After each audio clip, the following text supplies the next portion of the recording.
আবু জেহেল মাত্র 14টা কর্মসূচি নিয়েছিল নবীজির বিরুদ্ধে ষড়যন্ত্র করে। এই জন্য আবু জেহেলের নাম আজ পর্যন্ত কেউ রাখেনি। এই 1500 বছরে আমি কত ইতিহাস পড়ে দেখেছি, কেউ ছেলের নাম আবু জেহেল না। হ্যাঁ, জাহাল হক আছে একজন, আবু জেহেল নেই। এত বছর পার হওয়ার পরও যদি এই 14টা ষড়যন্ত্রে ওর নাম কেউ না রাখে, আপনি এই 15.5 বছরে 15টা ষড়যন্ত্র এই দেশের বিরুদ্ধে, মানবতার বিরুদ্ধে, ইসলামের বিরুদ্ধে করেছেন। আজকে আমি একটা শুরু করছি, সেটা হচ্ছে সমকামিতা। এই ষড়যন্ত্র করে জাতিকে আজ ধ্বংস করার একটা পায় তারা। এটা আল্লাহ পাক ওই কথাটা এখানে লূত নবীর জীবনী থেকে নিয়ে এসে আমাদেরকে শোনাচ্ছেন। ভালো করে শোনো। অমাকারো মাকারন ওয়া মাকারনা মাকারন, শব্দ কিন্তু এক, কিন্তু অর্থ দুইটা। আল্লাহ বলেন কাফেররা ষড়যন্ত্র করেছিল আর আমি আল্লাহ করেছিলাম কৌশল, অথচ শব্দ একই। বলে কাফেরদের বেলায় যেটা ষড়যন্ত্র, আল্লাহর বেলায় সেটা কৌশল। এই পৃথিবীতে বাংলাদেশে ইসলাম কায়েমের জন্য আমরা যা করি এটা হচ্ছে জিহাদ, আর ওরা যা করে ওইটার নাম সন্ত্রাস। সুতরাং ইসলামী আন্দোলন বলেন, একামতে দিনের দায়িত্বে যারা আছে, অ্যাক্টিভ ভাবে ইখলাসের সাথে যারা কাজ করছে, এ দেশে ইসলাম কায়েম আমরা করতে চাই, সে তারা যা পদ্ধতি অবলম্বন করবে ওইটার নাম আরবি জিহাদ। আর এটা উল্টিয়ে নষ্ট করার জন্য ওরা যেটা করবে ওইটার নাম সন্ত্রাস। এবার আসেন, আল্লাহ পাক বলেন মাকারনা মাকারন, আমি আল্লাহ নিজে কিন্তু কৌশল করলাম। এখানে ফাইল, কর্তা কে? আরো জোরে বলেন। আল্লাহ বলেন আমি নিজে তাদের বিরুদ্ধে কৌশল করলাম। অহুম লা ইয়াশউরুন, তারা টেরও পায়নি।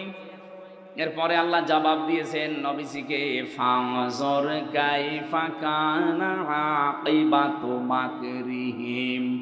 হে নবী, একটু নজর করে দেখেন না কেন, ষড়যন্ত্র যারাই করেছিল তাদের অবস্থা আমি কি করেছি।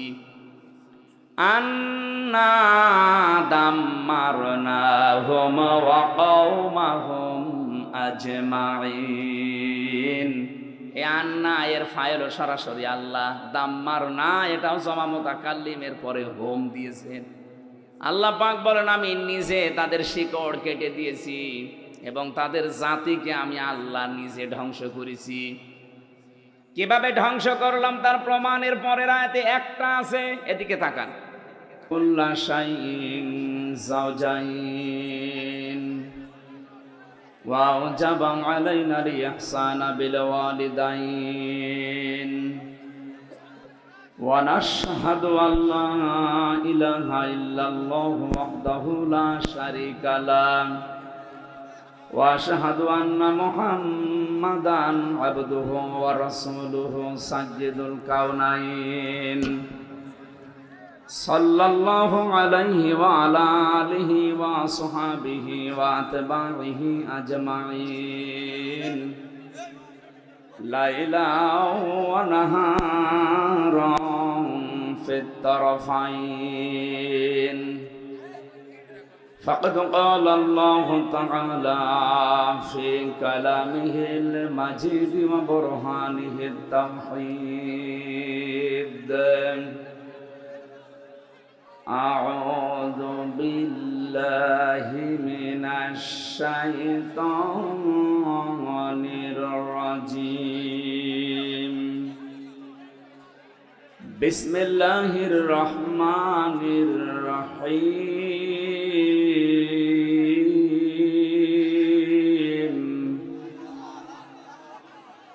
وضرب الله مثلا قرية كانت آمنة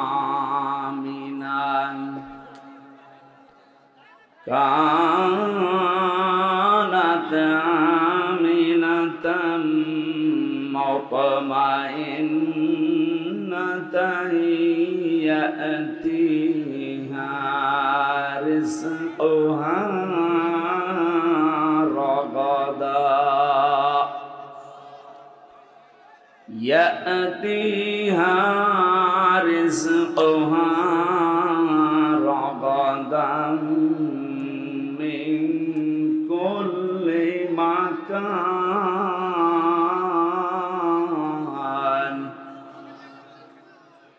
فكفرت بأنعم الله فذاقها الله لباس الجوع والخوف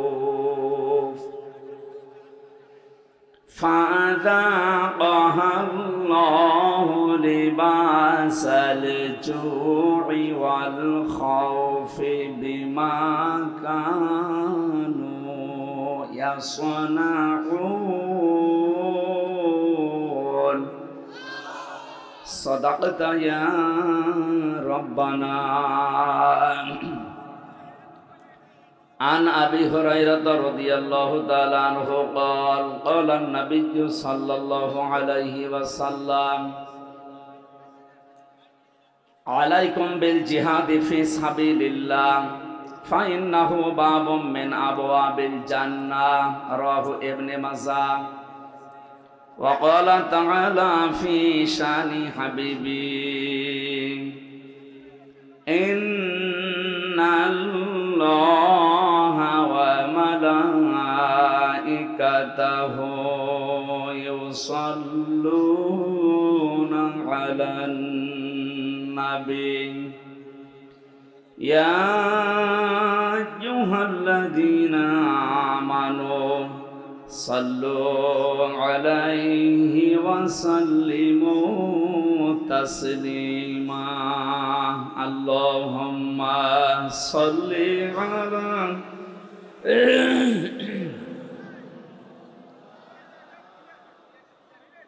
এখানে কি এখানে বসেন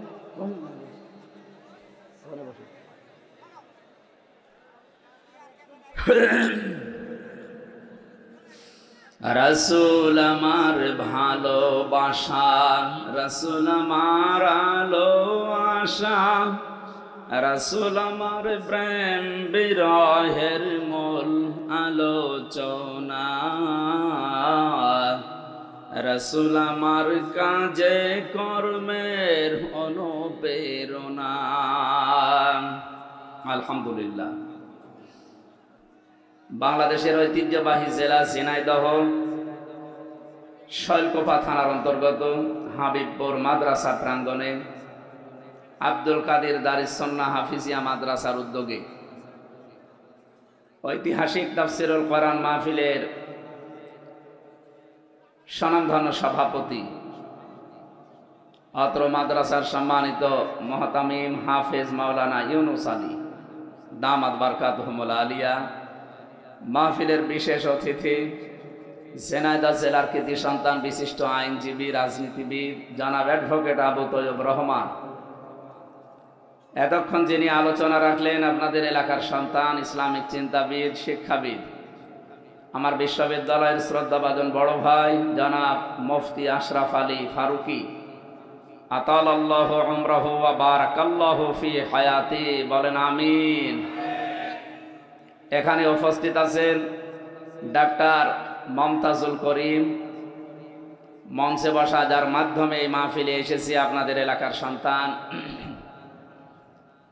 নিজের ছোট ভাইয়ের মতো ভালোবাসেন। জেলখানায় থাকা অবস্থা থেকে বিশ্ববিদ্যালয় থাকাকালীন এই সমস্ত এলাকাতে কোরআনের দাওয়াত নিয়ে আসতাম, যার সাথে যার মাধ্যমে বড় ভাই আলহাজ আরজান আলী দামাত বারকাতুহুমুল আলিয়া, মঞ্চে বসা আছেন আমার শ্রদ্ধাভাজন পিতা জনাব রিয়াজউদ্দিন সরদার, আমার এক চাচা এসেছেন আজকে চাচা শ্বশুর জনাব নজির আহমেদ। একটা লাল চা হবে না যদি থাকে দে। আরে ভাই এই জায়গায় সব দেশ জায়গায় দেখি সমস্যা হয়, এই জায়গায় এখানে কি সমস্যা? কি আপনি দাঁড়িয়ে থাকতে পারছেন না? কথা বলবেন না, আবার কথা বলেন, এই ইশারাও দেওয়া যাবে না। না না, ওর বিবেক না থাকলে ইশারা দিয়ে কি করবেন? ও তো গন্ডারের চামড়া নিয়ে আসছে। কে বলে শ্বশুর বাড়ি যাচ্ছিল, গন্ডার দেখে রাস্তার পাশে কাতুকুতু দিয়েছে, না কোনো হাসি নেই। 2-3 দিন শ্বশুর বাড়ি থাকার পরে আসার সময় ওই রাস্তা দিয়ে দেখে গন্ডার হাসতেছে। কি গো, 3 দিন আগে কাতুকুতু দিলাম, আজকে হাসতেছো? গন্ডার বলছে, ভাই 3 দিন সময় লেগেছে আমার কাতুকুতু লাগতে। তো ও তো একটা গন্ডারের মতোই। আপনি দেখেন কত মানুষ এখানে বসে আছে আর ও এখনো কথা বলছে। এই কি আশ্চর্য গো, কথা বলবেন না ভাই?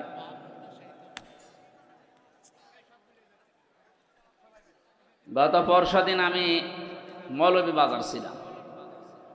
এই যে হেলিকপ্টারে ওরা দিয়ে গেল মাহফিলের সময় মেনটেন করার কারণে, হেলিকপ্টার দেখলাম কুত্তা দূর থেকে তেড়ি আসতেছে। পাইলট আমার বলছে, হুজুর একই কুকুর না আওয়ামী লীগ, এই কথা বলা তো। এখন ওরা আসলে নেই তো, কুকুর দেখে মনে করছে তো মনে হয় এইটাই ওইটা। এখন আবার ওরে আবার ওইটা বলা লাগবে নাকি? আমি আশা করছি আপনি কথা বলবেন না ভাই। মঞ্চে বসা সর্বজন শ্রদ্ধাভাজন ব্যক্তিবর্গ, বিশেষ করে আব্দুল ওহাব ভাই, আপনাদের এলাকার সন্তান, বিভিন্ন রাজনৈতিক দলের নেতা এবং কর্মীরা বসে আছে এই মাহফিলে। সামনে বসা মুসলমান ভাইরা, পর্দার আড়ালের সম্মানিতা মা এবং বোনেরা, প্রশাসনের ভাইরা, প্রাণ প্রিয় ঝিনাইদহবাসী, আমি আজকে একটা নতুন বিষয়ে আলোচনা করব বসেছি। আল্লাহ যেন আমাকে তাওফিক ভিক্ষা দেন। সুবহানাকা লা ইলমা লানা ইল্লা মা আল্লামতানা ইন্নাকা আনতাল আলিমুল হাকিম। এটা ক্লাস চলছে। আমরা বিশ্ববিদ্যালয়ে ক্লাস করেছি 45 মিনিট 50 মিনিট ক্লাস নিত শিক্ষকরা। আমরা 1 ঘন্টা 15-20 মিনিট ক্লাস নেব। থাকবেন তো ইনশাল্লাহ? ক্লাসটা একটু লম্বা হবে, তারপরও আমরা বোঝানোর চেষ্টা করব কোরআনে কারিম থেকে। আমা তাওফিকি ইল্লা বিল্লাহ। যে আল্লাহ আমাদেরকে অনুষ্ঠানে নিয়ে আসলেন, কি সুন্দর করে সাজিয়েছেন দেখতে পাচ্ছেন না? নিজেদের বাড়ি ঘরও এরা এত সুন্দর করে সাজায় না। নবীজি জানিয়েছেন 3টা জায়গায় যদি কেউ টাকা পয়সা খরচ করে, কিয়ামতে আল্লাহর সামনে দাঁড়িয়ে জবাব দেওয়া লাগবে না। তার ভেতরে 1 নম্বরে যারা কোরআন প্রচারে টাকা পয়সা ব্যয় করে। এদের সুযোগ পেলেই অন্তত 5টা টাকা হলেও যেখানে কোরআনের প্রচার হবে, কোরআনের শিক্ষা হবে, সময় থাকতে দিয়ে দেবেন। কারণ চোখ বন্ধ হলে ওইটা আর দেওয়ার মতো কেউ থাকবে না। এই কথা বলেন না কেন? যারাই আমরা আছি প্রত্যেকে নিজের হায়াতের জীবনে কোরআনের সাথে সম্পৃক্ত এমন কিছু কাজ করা দরকার। আহলুল কোরআনি হুম আহলুল্লাহি ওয়া খাসসাতু। যারা কোরআনওয়ালা মানুষ এরা আল্লাহওয়ালা মানুষ, আর এরা আল্লাহর পরিবারভুক্ত এবং খাস ব্যক্তি আল্লাহর কাছে। এই 15.5 বছরে প্রধানমন্ত্রীর কাছে কিছু কিছু খাস ব্যক্তি ছিল না? প্রধানমন্ত্রী, আমি এই 3 বারের প্রধানমন্ত্রী হয়েছে এই জন্য বলি নাই, উনি এর আগেও একবার ছিলেন, তখন নির্বাচনের মাধ্যমে হয়েছিলেন। কিন্তু এই 3 বারে আর নির্বাচনের মাধ্যমে হয়নি। কথা বলে না কেন? সিলেকশন হয়েছে না ইলেকশন? সিলেকশন যেটা হয় এটা ভোট চোর বলে না? এই জন্য এই 3 বারের জন্য আমরা ওনার প্রধানমন্ত্রী বলি না, আর বলবো না। আর আমরা জানি এই 3 বারে, বিশেষ করে 8 সাল থেকে 24 সাল পর্যন্ত যারা নির্বাচন করেছেন, যেহেতু এটা নির্বাচন হয়নি, এটা চুরি হয়েছে, এই জন্য সাবেক এমপিও আপনি লিখতে পারবেন না। এখানে যিনি ছিলেন মারা গেছে, কয়বারের এমপি উনি? ওনারে বলা যায় উনি সাবেক এমপি, এটা বলা যাবে। কারণ এই 3 বারের বাইরে যারা, তারা এমপি, এটা বলা যায়। কিন্তু এই 3 বারে এরা চোর, সাবেক চোর বলা যাবে। কারণ চোর আবার 2 প্রকার, একটা হচ্ছে সিসকে চোর আর একটা জাজরেল চোর। এই যে যারা মুরগি চুরি করে, মানুষের পকেট চুরি করে, এগুলো কি সিসকে চোর।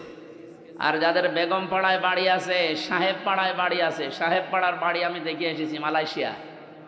বেগম পাড়ার বাড়ি দেখতে কয়েকদিন পরে যাব ইন্ডিয়া কি কানাডায়। এরপরে যারা সুইস ব্যাংকে টাকা রাখে, দাদাদের কাকাদের কাছে যারা জিনিসপত্র পাঠায়, দিয়েছে।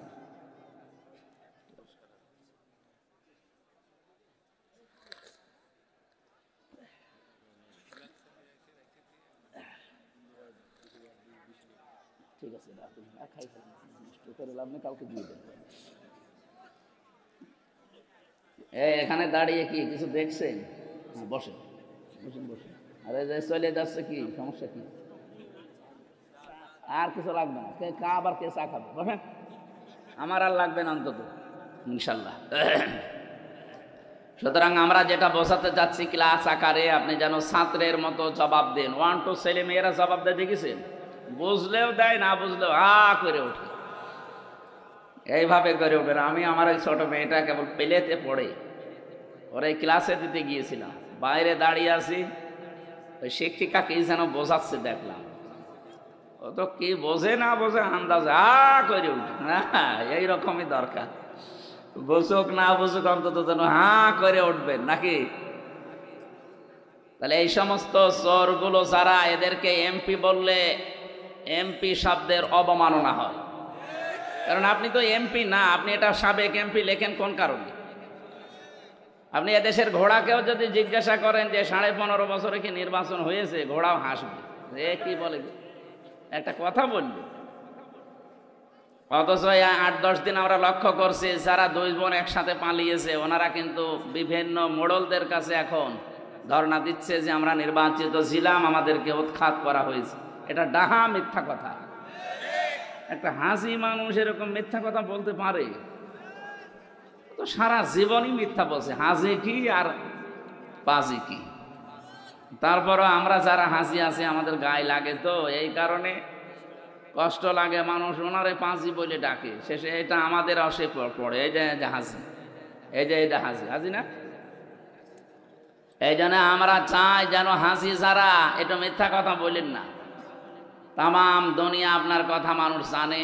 আপনি নিজেই ফোন করেন এক একজনের কাছে, নিজেই রেকর্ড করেন, নিজেই এডিটিং করেন, নিজেই ফাঁস করে দেন, মানুষের ভেতরে আন্দাজে ভয় ঢোকাতে।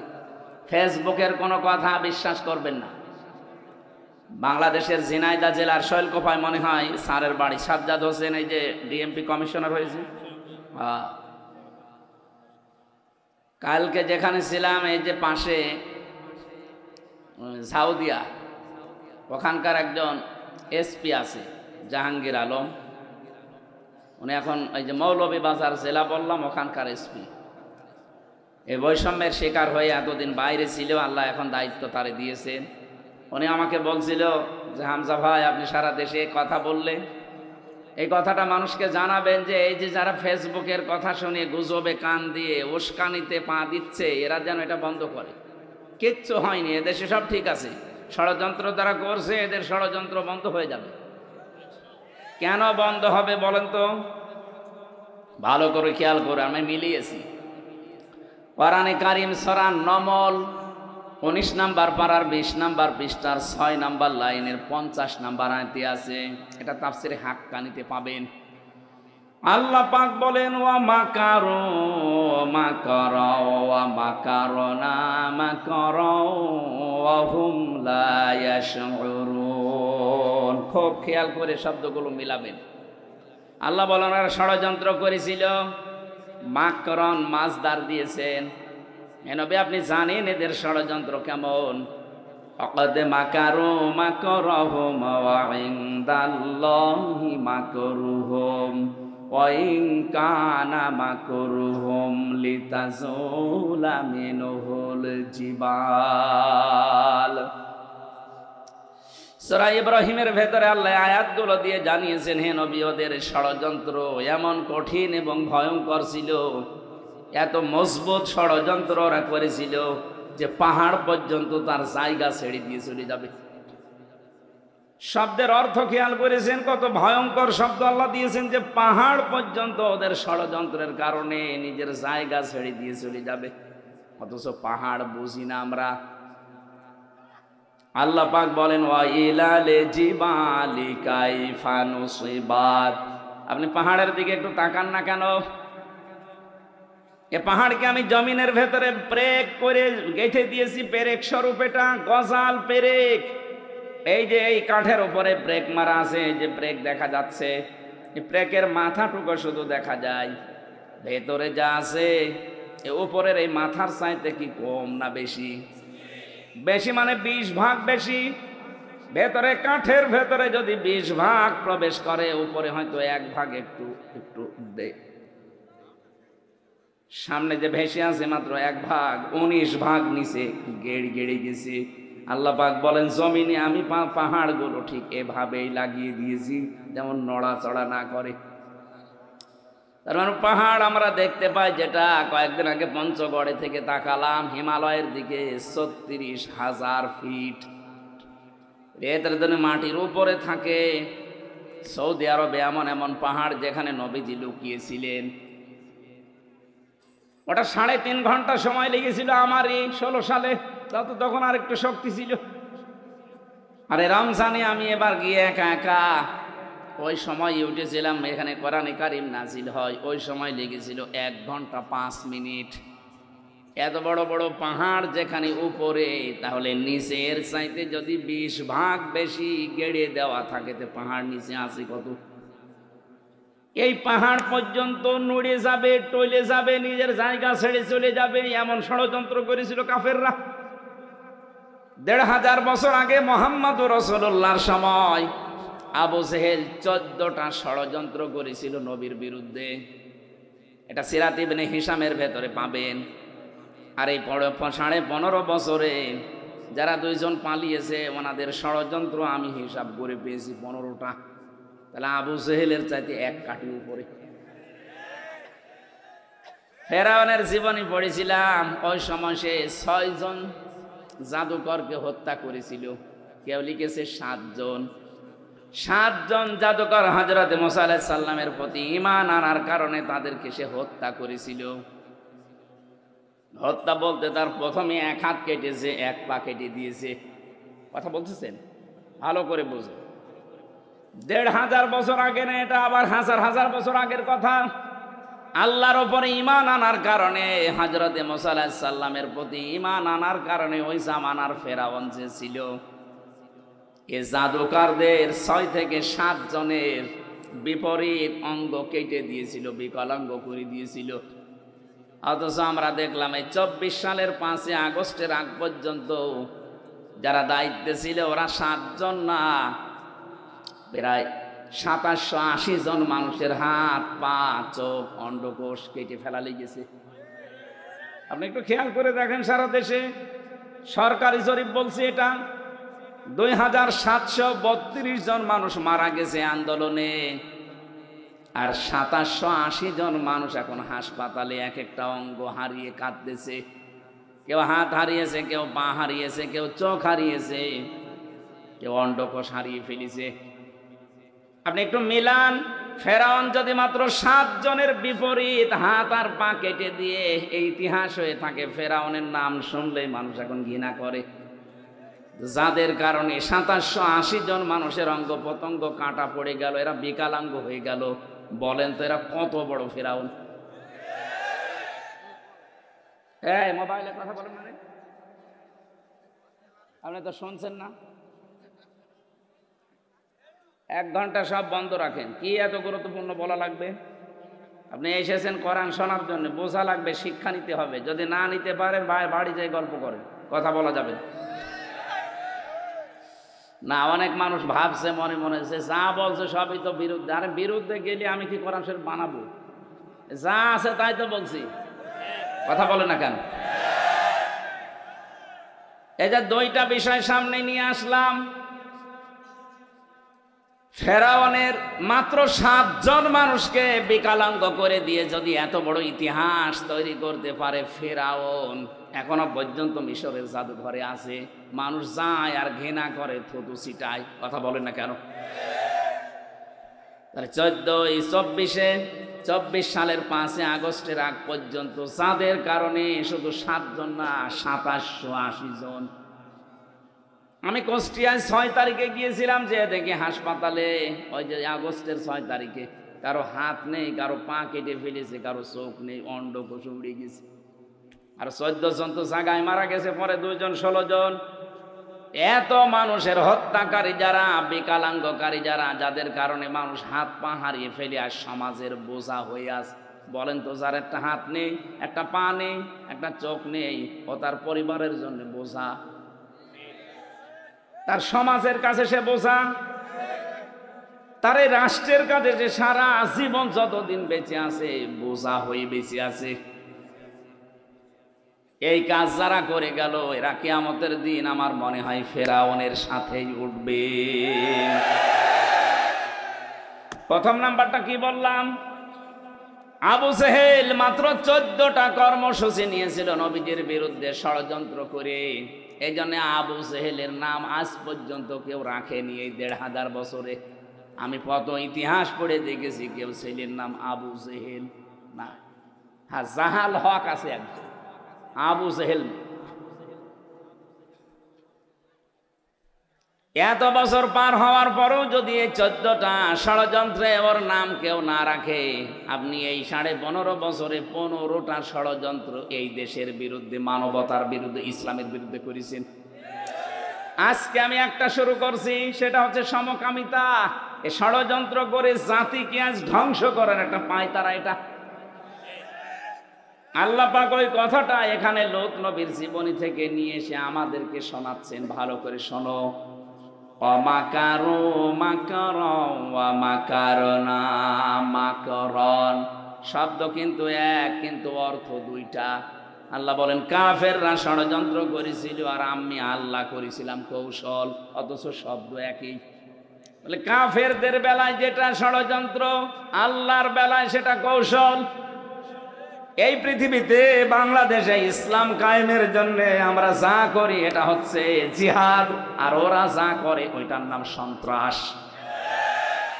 সুতরাং ইসলামী আন্দোলন বলেন, একামতে দিনের দায়িত্বে যারা আছে, অ্যাক্টিভ ভাবে ইখলাসের সাথে যারা কাজ করছে, এ দেশে ইসলাম কায়েম আমরা করতে চাই, সে তারা যা পদ্ধতি অবলম্বন করবে ওইটার নাম আরবি জিহাদ। আর এটা উল্টিয়ে নষ্ট করার জন্য ওরা যেটা করবে ওইটার নাম সন্ত্রাস। এবার আসেন, আল্লাহ পাক বলেন মাকারনা মাকরন। আমি আল্লাহ নিজে কিন্তু কৌশল করলাম। এখানে ফাইল, কর্তা কে? আরো জোরে বলেন। আল্লাহ বলেন আমি নিজে তাদের বিরুদ্ধে কৌশল করলাম। অহুম লা ইয়াশউরুন, তারা টেরও পায়নি। এরপরে আল্লাহ জবাব দিয়েছেন নবীজিকে, ফানজুর কাইফা কানা আকিবাতু মাকরিহিম। হে নবী, একটু নজর করে দেখেন না কেন ষড়যন্ত্র যারাই করেছিল তাদের অবস্থা আমি কি করেছি। আন্না দাম্মারনাহুম ওয়া কওমাহুম আজমাইন। এই আন্না এর ফাইল সরাসরি আল্লাহ, দাম্মারনা এটাও জমা মুতাকাল্লিমের পরে হোম দিয়েছেন। আল্লাহ পাক বলেন আমি নিজে তাদের শিকড় কেটে দিয়েছি এবং তাদের জাতিকে আমি আল্লাহ নিজে ধ্বংস করেছি। কিভাবে ধ্বংস করলাম তার প্রমাণের পরের আয়াতে একটা আছে, এদিকে তাকান। ফাতিলকা বুয়ুতুহুম খাবিয়াতাম বিমা যালামু। আমি এবার আলেমদেরকে বলছি, আরবি গ্রামার অনুযায়ী ফা ব্যবহার করা হয় 19টা অর্থে। এখানে তিলকার আগে আল্লাহ ফা দিয়েছেন। মনে হচ্ছে আল্লাহ পাক নিজের কুদরতি আঙ্গুল দিয়ে নবীজিকে বলছেন, নবী এই সেই ঘর। বাইতুন না দিয়ে বুয়ুত বহু বচন দিয়েছেন, আবার হোম দিয়েছেন। হে নবী এই সেই ঘর। এই ঘরগুলো একটু তাকাবেন আপনি, খাবিয়াতাম বিমা যালামু। এদের জুলুমের কারণে এদের ঘর বাড়ি, ব্যবসা প্রতিষ্ঠান, অফিস আদালত, দেখেন আমি কি করেছি। খাবিয়াতান মানে জনশূন্য, ওজার গৃহ, সার শূন্য। এদের ঘরের দিকে আপনি তাকান তো কি অবস্থা। বাংলাদেশের দিকে এবার আয়াতটা মিলান। 2024 সালের আগস্টের 5 তারিখের বিকাল 5টা বাজতে বাজতে এদেশের যত জালেমদের ঘর ছিল, অফিস ছিল, দেখেন সবগুলো আল্লাহ ওজার গৃহ বানিয়ে দিয়েছে। এর বাস্তব প্রমাণ আমার কুষ্টিয়ার হানিফের বাড়ি, কামারুলের বাড়ি, ঝিনাইদহেও আছে। আপনি একটু খেয়াল করে দেখেন, যারা জুলুম করেছে একজনকে তো টাঙিয়ে ন্যাংটা করে পিটিয়েছে। এটা জালেমদের জুলুমের পরিণতি। বিআন্নাহুম যুলিমু, কারণ তারা জুলুম করেছে। খাবিয়াতাম বিমা যালামু, এর কারণে আল্লাহ এই শাস্তিটা তাদের দিয়েছেন। ইন্না ফি যালিকা লাআয়াতাল লিকাওমিন ইয়ালামুন। অবশ্যই এর ভেতরে শিক্ষা আছে। লামে তাকিদ দিয়েছেন, লাআয়াতান, এর ভেতরে নিদর্শন আছে, শিক্ষা আছে তাদের জন্য, লিকাওমিন ইয়ালামুন, যারা জ্ঞানী সেই সম্প্রদায়ের জন্য। সুতরাং বাংলাদেশে আমরা এখন 18 কোটি মানুষ, যারা আমাদের জন্য শিক্ষা কি? এরা যদি জুলুম 15.5 বছর করার পরে একেবারে সারশূন্য হয়ে যায়, জনশূন্য হয়ে যায়, তাদের বাড়ি ঘর পর্যন্ত উজাড় গৃহ। আপনি তাকান, এখন তাদের বাড়ি ঘর এখন জাতীয় টয়লেট হয়ে গেছে। মানুষ মনে আছে 4-5 জন 7 জন একসাথে দলবদ্ধ হয়ে প্রসাব করছে। তাহলে আগামীতে কেউ যদি এই চেয়ারে বসে, তারাও যদি এভাবে জুলুম আরম্ভ করে, তাদের বাড়ি ঘর আল্লাহ এভাবে সারশূন্য, জনশূন্য, উজাড় গৃহ বানিয়ে দেবে। বুঝেছেন কারা কারা? হাত তোলেন তো। আলহামদুলিল্লাহ, কাজ হচ্ছে। আর বোঝেননি কারা? হাত তোলেন তো। ওই যে একজন, মাথা তার কাটা আছে। হ্যাঁ, ওটা কি অনেক মামু নাকি? আপনার সে একজন ছিল না, সে মোটা মতো কি আরাফাত নাকি? কই সে কই? ওরা মনে হয় আরাফাত হবে না। আমি যেটা বোঝাতে চাইলাম এতক্ষণ, এই যে 5-7 মিনিট আমি আন্দাজে কথা বলছি না, এটা কোরআন দিয়ে দলিল দিলাম। এটা হাজার হাজার বছর আগে লূত নবীর কাহিনী আল্লাহ শুনিয়েছেন এইভাবে। যদি কেউ এরকম আগামী 5 বছর করে চেয়ার পেয়ে, তাদের বাড়ি ঘরও কিন্তু এই হানিফ সাহেবের মতো হবে ইনশাআল্লাহ। এই জন্যে থমকেড়াবেন, সাবধান। আমার ভাইরা, যে কথা তোলার জন্য পর্যন্ত এসেছিলাম, কোরআনে কারীম যারা শুনতে এসেছি, এই পৃথিবীর শ্রেষ্ঠ নিয়ামতের ভেতরে এইটা একটা। আল্লাহ পাক বলেন, আমার পক্ষ থেকে যত নিয়ামত আমি দিয়েছি, সব চাইতে বড় নিয়ামতের নাম 3টা। 1 নম্বরে কোরআনে কারীম, কুল বিফাদলিল্লাহি ওয়া বিরহমাতিহি ফাবিযালিকা ফালিয়াফরাহু হুয়া খায়রুম মিম্মা ইয়াজমাউন। রব্বুল আলামিন সূরা ইউনূসের 58 নম্বর আয়াতে জানিয়েছেন, নবী আপনি বলুন, তামাম দুনিয়া যা পেয়ে আনন্দে আছে থাক, আমি আল্লাহর কাছে কিন্তু কোরআন শরীফ শ্রেষ্ঠ সম্পদ। সুতরাং কোরআন যারা পেয়ে আনন্দে আছে, খুশি হয়েছে, তারা দুনিয়ার সব কিছুর তুলনায় শ্রেষ্ঠ সম্পদ পেয়েছে।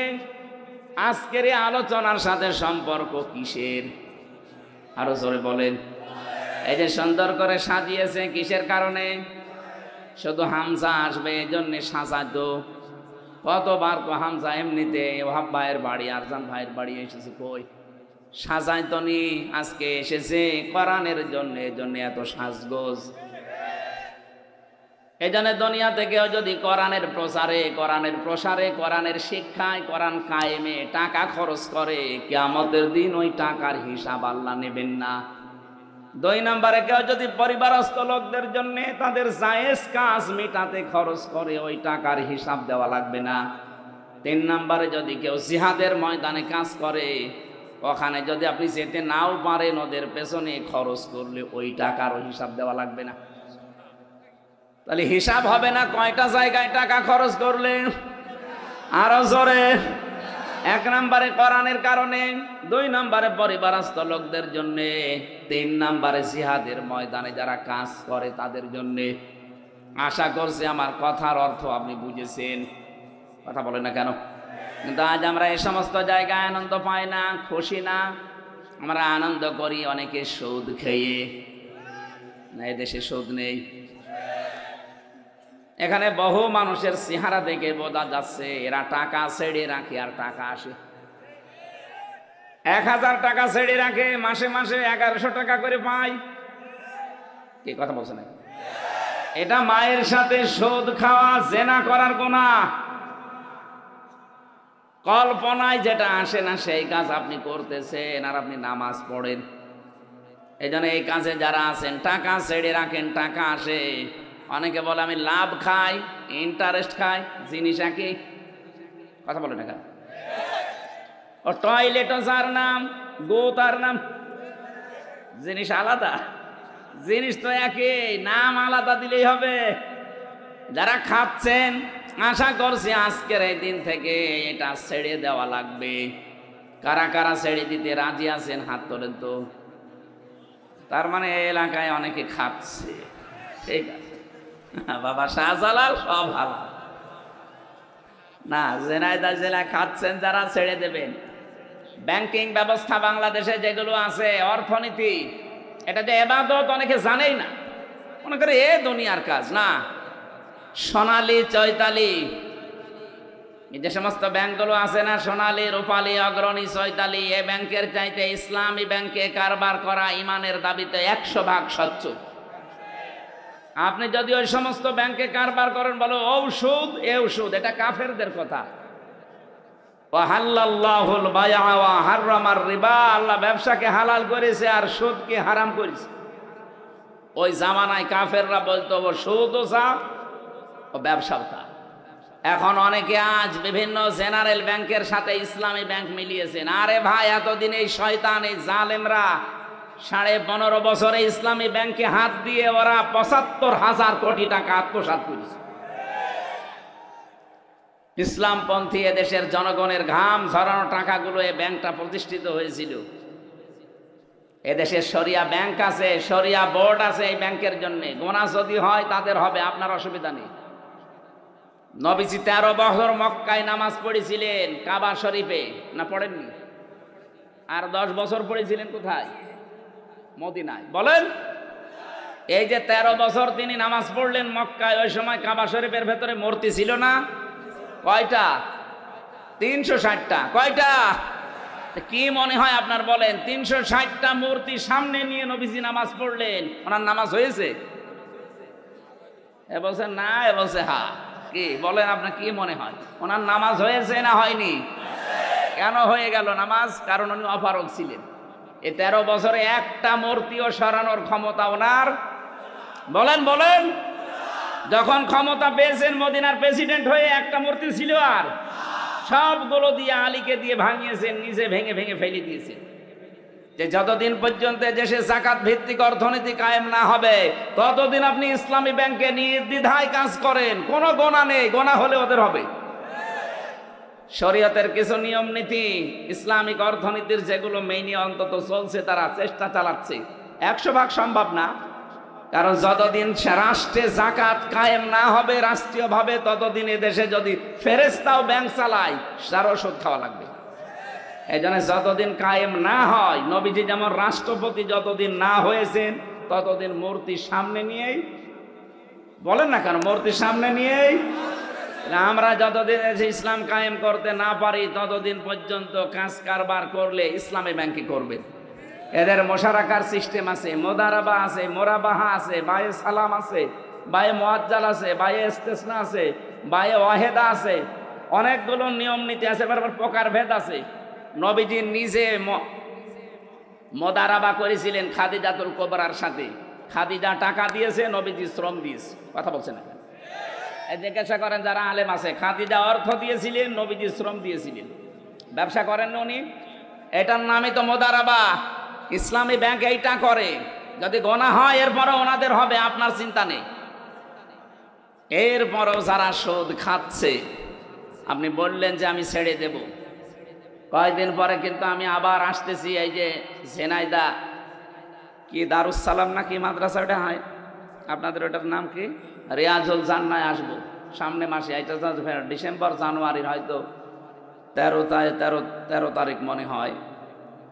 ওই জায়গায় কথা বলবো ইনশাল্লাহ ওই দিন, অর্থনীতির ওপরে। আজকে আমার সাবজেক্টটা আলাদা।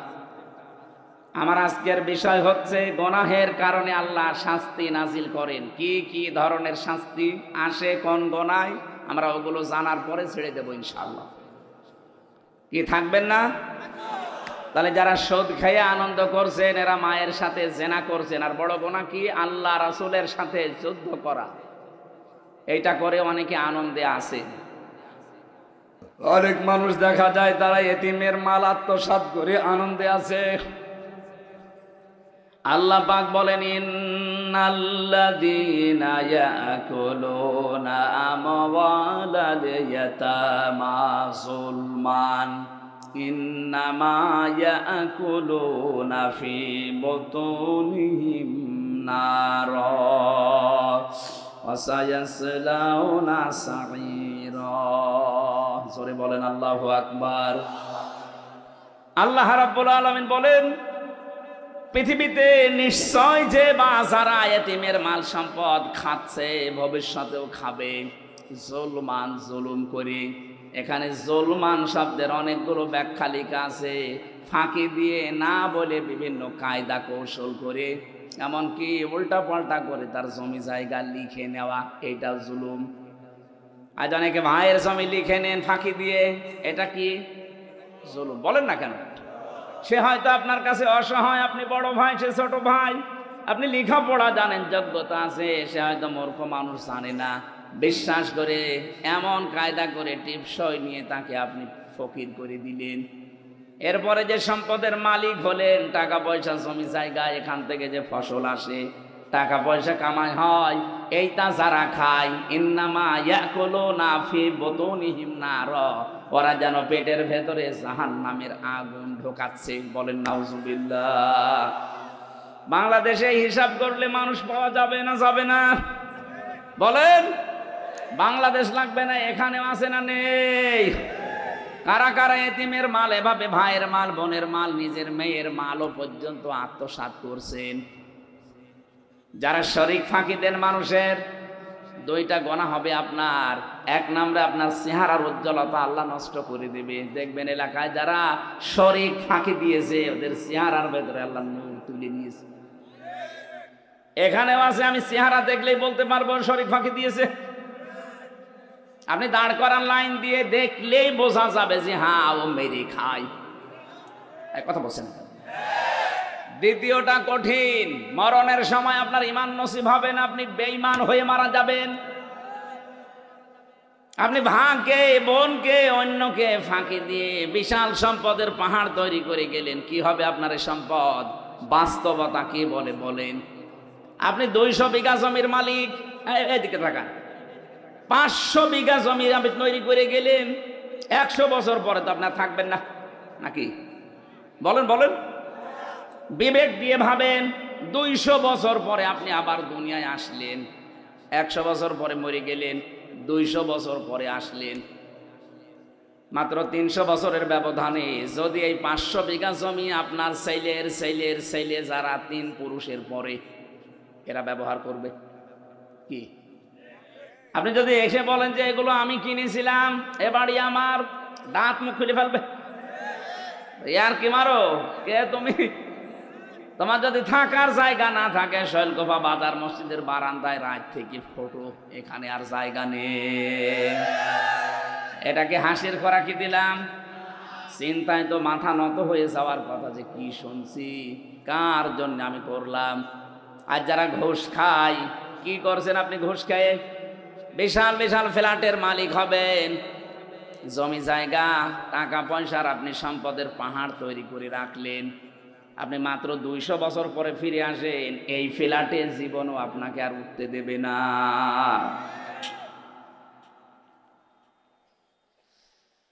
আল্লাহ রাব্বুল আলামিন বলেন, আমাল হায়াতুদ দুনিয়া ইল্লা মাতাউল গুরুর।